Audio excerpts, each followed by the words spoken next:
G'day, Martin here. So, I'm meant to be up here selling a bit of forage this weekend, but we've had 50 odd mils and, well, that's not going to happen. On top of that, it's a mixed species forage and I can't even mix it up at the moment because, well, I'm just too nervous that it's been showering all day. And if I go to mix it up while it's showering, the shower's going to come over and just wreck my time. So until all those low-level clouds behind me disappear, I'm not game enough to open the silo. But what we do have is around here, if you've been following me on TikTok, you would have seen I had a lot of fun trying to unload everything last night. I'm glad that I didn't, just didn't leave it on the trailer for a few reasons. One, I was able to get it in the shed. Ton of vetch seed there just in front of the tractor, over the old truck. And two, trailer gave me somewhere to sleep that wasn't on the ground with all the mice. Got all the fur over here. So it's all going to go into that sherwell there behind me. The rest of the seeds in the back of the ute. But I just, need a bit of clear weather to mix it all up. Fortunately, plenty of other things to crack on with until then. Anyway, I'll keep it going. Have a look at this. One night in the shed, mice already got into it. Unbelievable. Right, well, it's a little bit later in the day. You can see beside me things are dried out a bit. Going to start mixing up some seed, get this mix ready. So what you can see behind me, we've got the little old Chamberlain hooked up to that ton of vetch. And down below me, we've got a couple of other seeds that we're going to mix in. Auger it all up there into that big old truck. Then from the truck, we're going to auger it back out of there into that sherwell bin you can see behind me. Before we do into that, I'll just show you a bit about what we're planning, what we're doing. So last year we had wheat and canola in. We didn't make a lot of money out of the canola, and given the cost that it was to put in, I thought it might be less risk if we go for a grazing option and run cattle, particularly given the price of cattle will be a lot more money in trading them, or at least that's what I reckon. So what we're doing to make sure we still get a rotation is instead of going in oats or something like that, I've gone for a brassica, which is this thing down here. So it's like a canola type plant, which is purely designed for grazing. There's no grain recovery. But a brassica by itself can be pretty lethal to cattle if you manage them wrong. So to try and take the risk out of it, I've also got some vetch, which you can see behind me. So that'll give them a nice alternative. Can bloat cattle, but it doesn't really, it's not as big of a risk as some other things. So I've got a fair whack of that, the equivalent of about 10 kilos per hectare. It's probably a bit closer to 9 once you round out some figures, but so it'll be about roughly 9 kilos of that. The brassica, I've got about 1.5 kilos of it per hectare. And then I've also got a bit of this, which is snail medic. Why snail medic? Well, it was cheap. Am I going to regret it next year when it comes up as a massive weed in whatever crop I plant? Yes. But, I'll be back in a cereal then and Lontral's cheap. So, you do have options. But I would have preferred a white clover, but that was just getting a bit too pricey. And it was a cheap way that I could up my legume content in the, it was a cheap way that I could up my legume content in the mix. So overall, I'm going to have a Winfred brassica, which is going to give me the bulk of the feed. I have this vetch behind me, which is going to hopefully take a bit of the heat out of that brassica, so there's less risk to me and the cattle. And then I've got a bit of snail medic to just up that legume component, get a bit more N flowing through the system, and give me a bit of cheap feed.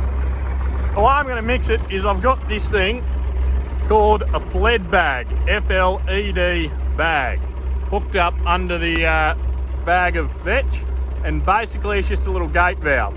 So I can open it up, trickle it out, and feed that into the crop, up into the auger, and hopefully I'll be able to regulate the flow reasonably easy. If I'm just trickling it in, it'll give me time to pretty well pour in a bag of these each. Go one of brassica, one of snail medic, all the way through. There's 175 kilos of brassica and 200 kilos, of snail medic. So if I alternate, it should work out reasonably well.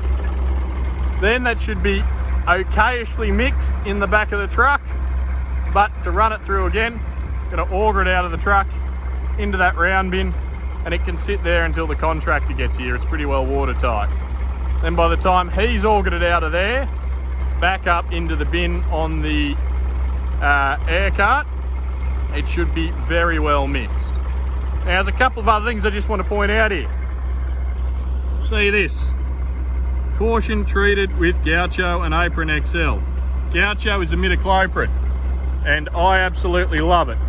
Particularly for something like this, it's going in early. There is a fair chance of aphid infestation, and aphids absolutely love your brassicas. It's, yeah, it will stop them. Well, it'll at least reduce the risk of them. And that's something you really want to have just to protect yourself. You don't want to be going out and doing some cheap and nasty spray over the top.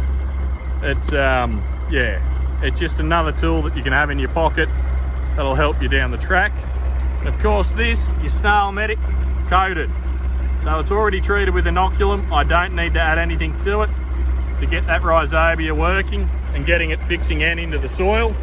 Unfortunately, the vetch, you can't buy it coated, so you're going to have to pour inoculant on as it goes up the auger. Vetch is actually the same inoculant group as faba bean, so it's really easy to come by. And just finally, why didn't I get it all mixed by a supplier? Well, that seed's come out of one company, that seed's come out of another, and that's come out of another, as you can see by the bags. I bought it all out of the same shop, and shops normally don't have a setup to mix seed. Turns out this one did, but they've only just got it and I didn't know about it.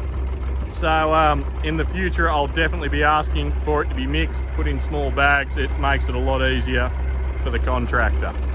And if you're doing it yourself, you'd make it a lot easier for you too. Anyway, time to crack on. So still probably about 100 odd kilo of specs left in there. I haven't timed it perfectly, but all of that's gone. And see it.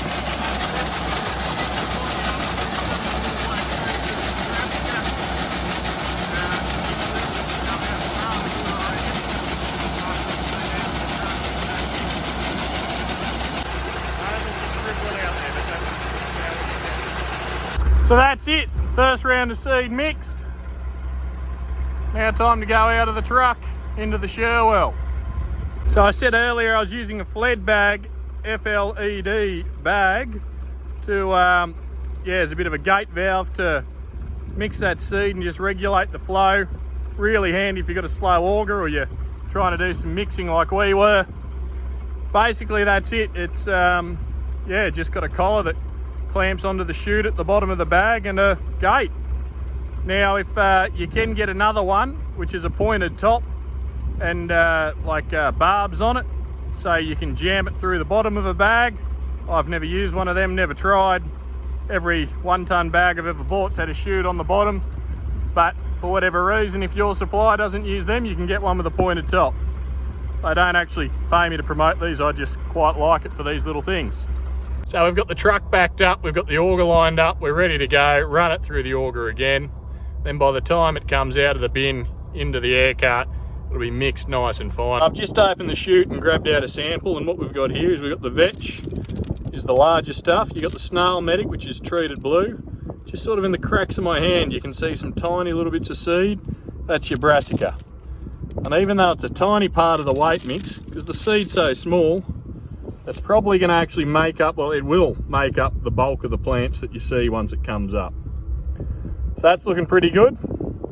Once she's in the air cart, and she'll be looking better. And once she's coming out of the ground, she'll be looking even better again. Crack on.